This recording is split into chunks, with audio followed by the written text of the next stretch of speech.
Combien voulez-vous gagner? Cette question, vous l'avez redoutée. Parce qu'après plusieurs années où c'est vous qui fixiez vos prix, vous ne savez plus exactement ce que vous valez, dans le langage du salariat. Sur ce marché, en 2026, je pense à Nathalie, consultante indépendante en transformation digitale.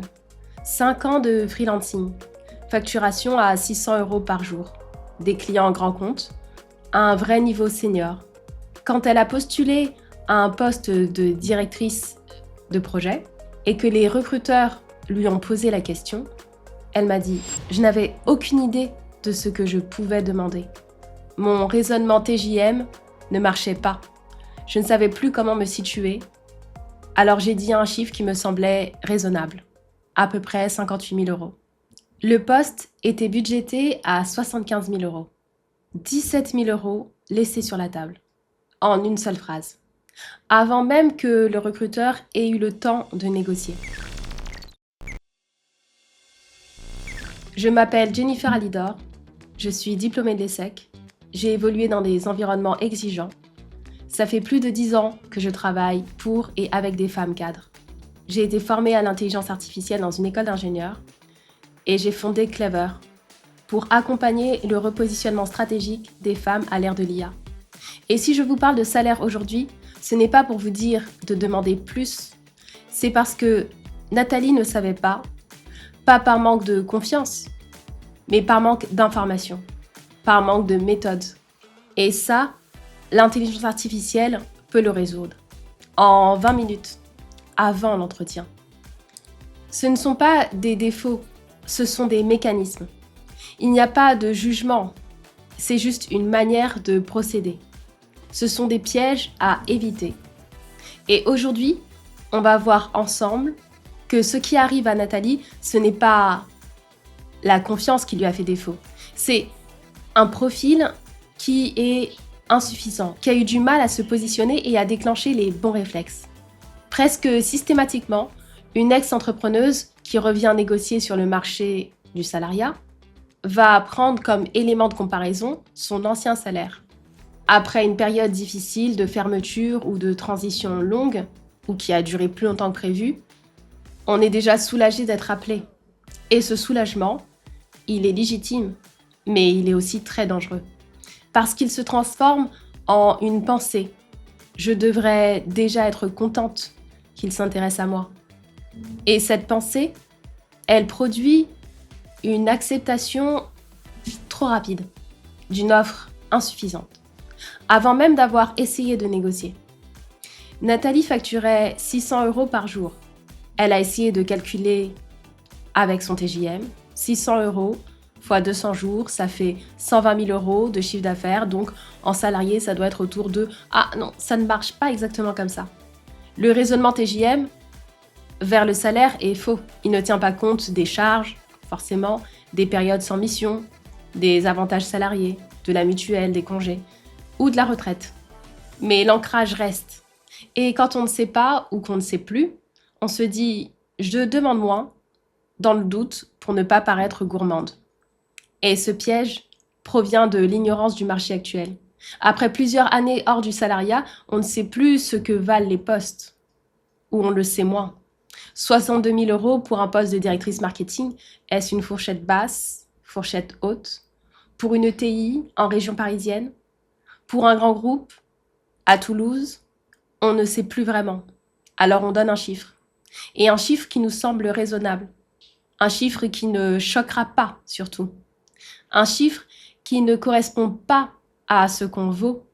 Les cadres qui reviennent au salariat après une période d'indépendance acceptent en moyenne un salaire 15 à 22% inférieur à leur valeur marché réelle. Cet écart est directement lié au manque de benchmark au moment de la négociation. 15 à 22% sur un salaire de 65 000 €. C'est entre 9 750 et 14 300 € par an laissés sur la table. Chaque année. Par manque d'information. Pas par manque de valeur. Vous ne partez pas de zéro. Vous négociez sans carte claire. La solution, ce n'est pas d'apprendre à négocier plus fort, Ce n'est pas de prendre un coach en négociation. Ce n'est pas de faire semblant d'avoir confiance quand vous n'en avez pas ou pas besoin. La solution, c'est d'arriver avec les bonnes informations avant que la conversation commence. Et voici quelque chose d'essentiel, que peu de femmes ont intégré. Votre vraie valeur, ce n'est pas votre dernier salaire avant votre création d'entreprise.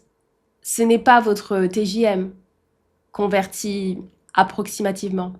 Ce n'est pas ce que vous pensiez valoir il y a 5 ans avant votre expérience entrepreneuriale.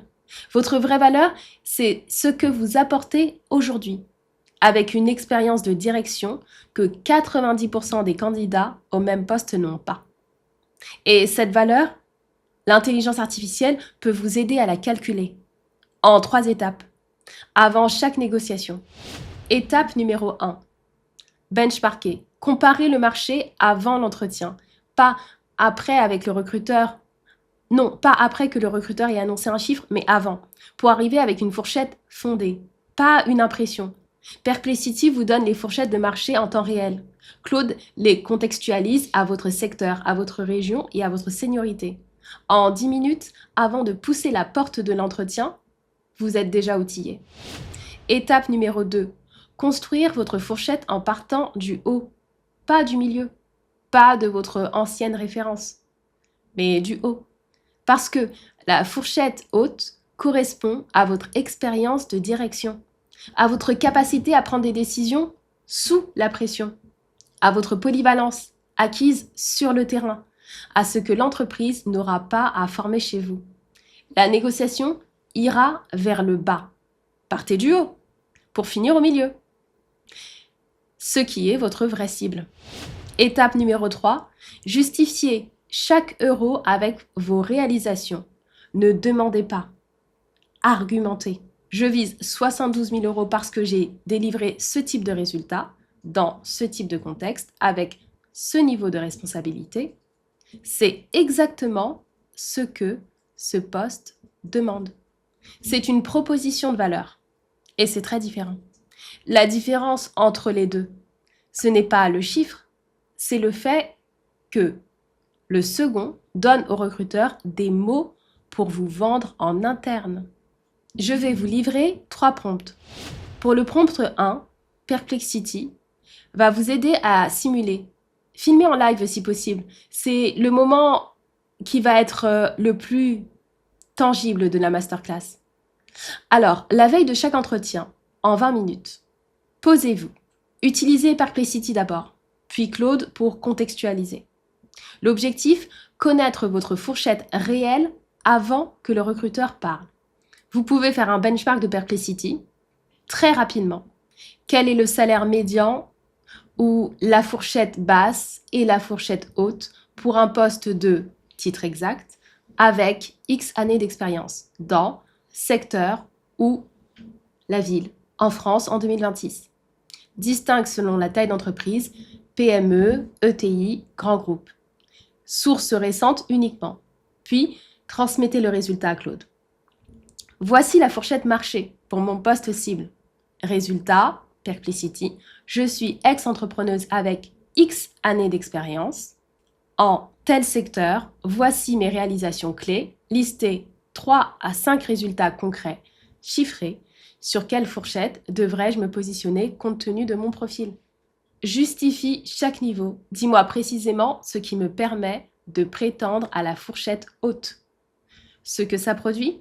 Une fourchette cible, fondée sur le marché réel et les arguments qui justifient le niveau que vous visez, basés sur vos réalisations, pas sur votre ressenti. Prompt numéro 2. Utilisez Claude. L'objectif, préparez les 3 arguments de négociation basés sur votre valeur, pas sur votre besoin.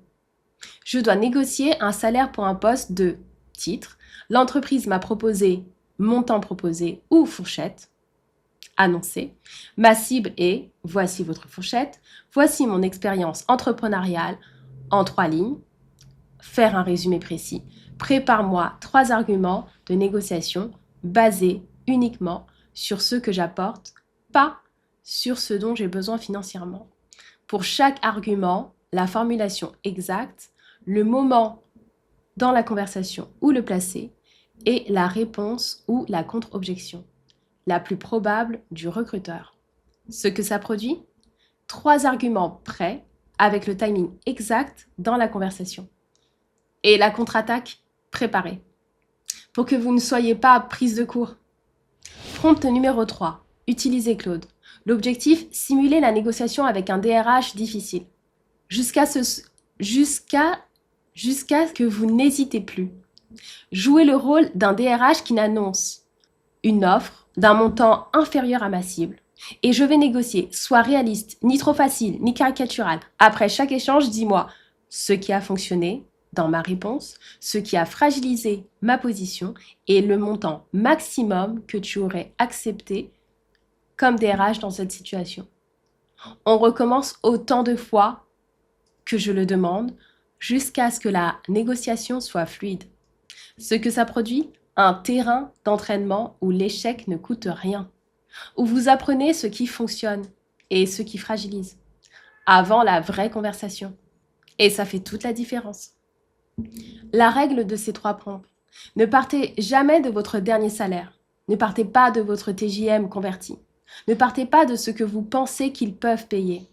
Partez de ce que vous apportez aujourd'hui et de ce que ça vaut sur le marché aujourd'hui.